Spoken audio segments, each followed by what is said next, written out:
Bonjour à toutes et à tous, bienvenue sur ma chaîne. Vous pouvez me joindre au 07 70 01 32 65.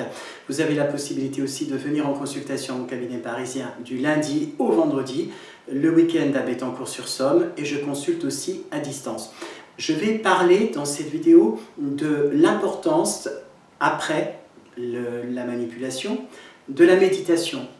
La méditation est quelque chose que chacun utilise finalement sans s'en rendre compte. C'est l'apaisement intérieur, c'est la capacité par de la distraction qui va capter vos pensées présentes, de pouvoir simplement les écouter et les entendre.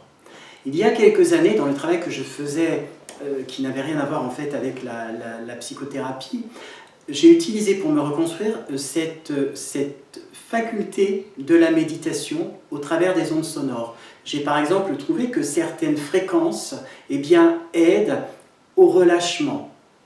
Il ne s'agit pas non plus de ce qu'on peut faire un petit peu lorsqu'on fait du yoga, c'est totalement différent. En fait, c'est par ce relâchement, donc par ces ondes sonores, qu'on atteint la méditation. Mais on peut aussi, lorsqu'on a la capacité de vivre à la campagne, simplement de s'asseoir dans un espace totalement neutre, d'écouter les choses qui vous entourent, des chants d'oiseaux, des bruits que la nature provoque, pour simplement arriver à la méditation intérieure et vous permettre en fait le relâchement. Le vécu de toutes vos émotions sont posées durant le temps de cette méditation. Pourquoi la violence morale à forme perverse et la méditation?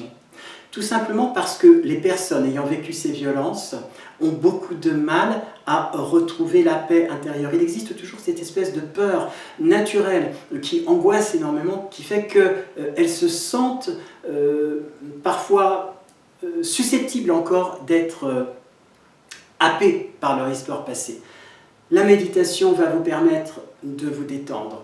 Moi, j'ai toujours cette proposition que je fais à mes patients de s'imaginer tout simplement soit au fond d'une forêt, au fond d'un bois, au fond en bord de mer, quelque part, dans un endroit totalement serein, par l'autosuggestion. Je ne parle pas d'hypnose. Et c'est pour ça que les fréquences sonores sont très importantes. J'ai noté, à titre personnel, qu'en utilisant dans certaines de mes consultations des chants de baleines, par exemple, des chants d'orques, des chants de cachalots, de dauphins, il y avait un apaisement qui pouvait se faire. Ou bien, vous pouvez aussi, par exemple, étudier simplement le bruit d'un orage, la pluie. En fait, le but de l'opération, c'est simplement par la méditation regagner la paix intérieure. Et c'est cette paix intérieure qui va vous construire peu à peu après être sorti de cette manipulation à forme perverse. Vous avez donc votre thérapeute, vous avez engagé un travail de reconstruction à l'extérieur, mais à l'intérieur, quand vous fermez votre porte, vous avez la possibilité de poursuivre cette espèce de bien-être. Et ça peut avoir une vraie influence sur le corps.